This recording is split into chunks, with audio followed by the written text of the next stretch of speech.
apo jo, pa marrë parasysh çmimin. Në situatën momentale jemi të orientuar në rrafshin e sensibilizimit të opinionit ndërkombëtar, jemi të orientuar në rrafshin e sensibilizimit të institucioneve demokratike ndërkombëtare, sepse janë momente kyçe, janë momente vendimtare. Viti 2008 është një rast i volitshëm ku edhe kjo pjesë e rajonit mund të integrohet në strukturat euroatlantike.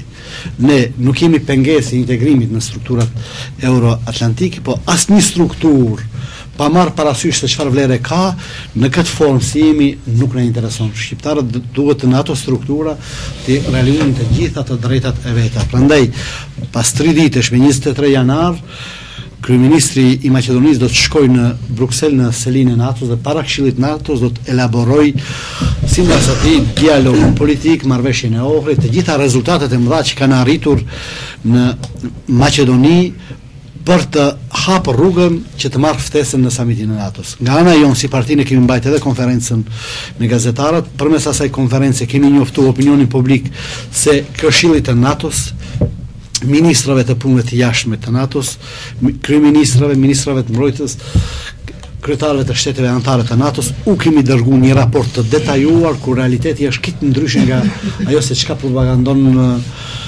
Shkupi. Në atë raport janë të detajuar qartë format e diskriminimit të gjitha fushave, si në fushën ekonomike, në fushën sociale dhe atë politike. Është bën një raport i detajuar edhe i ilustruar me fakte, sidomos në dhunës që është përdor dhe përdoret në vazhdimsi nga autoritetet e Shkupit gjithmonë kur ndodhen shqiptarë, dhe kërkojmë që Maqedonisë t'i kushtëzohet çdo lloj ftese në institucionet ndërkombëtare me respektimin e plot të kërkesave të shqiptarëve. Ne si parti politike jemi duke luajtur një rol jashtëzakonisht të madh në këtë aspekt, sepse kemi një potencial profesional në gjirin tonë që mund të manovrojë në rrafshin diplomatik dhe me të vërtet të hapen perspektiva të reja që çështjet shqiptare më mos bëhen çështje të pazareve. Ne jemi distancuar edhe nga ajo logjik që dëgjohet shpesh nga disa udhëheqës të partive politike shqiptare në Maqedoni, që tentojnë gjoja të gjejnë një kompromis në këto faza vendimtare ku a do të marrë ftesë Maqedonia për NATO apo jo. Për ne kompromisi më i madh që është bën për një periudhë të caktuar në një kontekst historik të caktuar ka qenë marrëveshja e Ohrit. Marrëveshja e Ohrit a dash moti të realizohet dhe nuk është realizuar. Kompromiset që propozohen janë degradimet edhe më të tjeshme edhe të asaj pak marrëveshje të Ohrit. Marrëveshja e Ohrit a dash të plotësohet dhe të tejkalohet, të hapen rrugë të reja për të dhënë përgjigje adekuate të gjitha problemeve me të cilat ballafaqohemi. Ne si parti kemi forcën intelektuale, kemi vullnetin politik që t'i çojmë të gjitha aspiratat e popullit tonë drejt të realizimeve plota. Është interesante se pikërisht në kohën kur ne sensibilizojmë institucionet ndërkombëtare me shkeljen e rëndë të drejtave të njeriut që bëhet, me maltretimin, me masakrimin e shqiptarëve, sidomos në rastin e fundit të Brodecit, pikërisht në këtë kohë gjykata e Hagës hedh poshtë 4 dosjet që autoritetet e Shkupit i kishin transferuar në Hagë. Çka do të thotë kjo?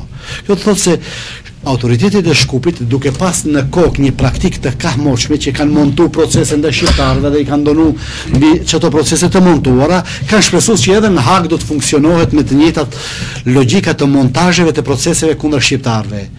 4 dosjet janë hedh poshtë sepse nuk kanë kurrë argumenti dhe janë kthy prapë autoriteteve të Shkupit. Për ne është një akt me të vërtet pozitiv, është një akt që duhet të përshëndetet, edhe ato dosje që i kthen Haga duhet të hidhen në barllogun e këtë asaj pune që kanë bërë autoritetet e Shkupit në relacion me shqiptarët. Po pse sot autoritetet e Shkupit e kërkojnë që gjykata e Hagës të kthej këto dosje? E kërkojnë se në këtë dialog për gjetjen e zgjidhjeve rreth gjumës, në këtë dialog për gjetjen e zgjidhjes rreth statusit të ish luftëtarëve të ushtrisë shkrimtare kombëtare, ta ulin pazarin, sepse kanë hyrë në pazar partitë tona politike, kanë hyrë në pazar duke dashur të gjejnë një kompromis. Ne si parti insistojmë që nuk ka kompromis për këto çështje dhe tërësia e çështjeve duhet të zgjidhet në mënyrë adekuate se si demokracitë perëndimore u japin përgjigje këtyre gjërave. Është pra simptomatike që autoritetet e Shkupit të paknaqura që Haga hedh poshtë 4 dosjet në mungesë të argumenteve, hedh poshtë si dosje të shprasta dhe të paargumentuara, Shkupi tenton t'i marrë në dorë dhe ndoshta të sajoj forma tjera të gjeje hapësira të jurisdiksionit për të hapur procedura. Ato procedura do të mbyllen një herë e përgjithmonë. 4 dosjet janë dosje të sajuara nga politika, nuk kanë asgjë përbashkët me faktet. Për këtë arsye ato nuk mund të shërbejnë as si kartë shantazhi, as si kartë kusurritje, as si kartë pazarlloku me përfaqësuesit politik shqiptar. Çdo parti politike shqiptare që do të tentojë të gjejë ndonjë kompromis për këto çështje do të denoncohet nga Bashkimi Demokratik Shqiptar, si në rrafshin kombëtar, në rrafshin e brendshëm, në rrafshin rajonal ballkanik dhe në gjitha institucionet ndërkombëtare, se përmes kompromiseve nuk ecet përpara. Përmes kompromiseve nuk mundemi ne të qetësojmë këtë pjesë të Ballkanit. Çështja e gjuhës, çështja e flamur, çështja e ish luftëtarëve të ushtrisë shqiptare kombëtare, çështja e papunësisë, çështja e përfaqësimit adekuat të shqiptarëve në të gjitha institucionet shtetënore dhe ndërmarrjet publike duhet të zgjidhen në mënyrë sa më të drejtë të mundshme. Nuk ka këtu pazar të bëjmë derisa të hyjmë në institucionet euroatlantike dhe tek përsëri të rishikojmë. Këtu ka vetëm një zgjidhje, ka zgjidhje të drejtë. Problemet duhet të zgjidhen drejt dhe ne si parti do të mobilizojmë të gjitha energjitë tona që çështjet, problemet në të cilat ballafaqohemi të marrin një përgjigje adekuate. Duke ju dëshiruar punë të mbarë, më lejoni që edhe në emër të Këshillit Drejtues të partisë t'ju përshëndes dhe t'ju dëshiroj suksese. Në fund nga të gjithë të pranishmit u zgjodh kryesia e përkohshme prej 15 antar, si dhe për kryetar të kësaj nëndege u zgjodh me vota të fshehura Dukajgjin Osmani.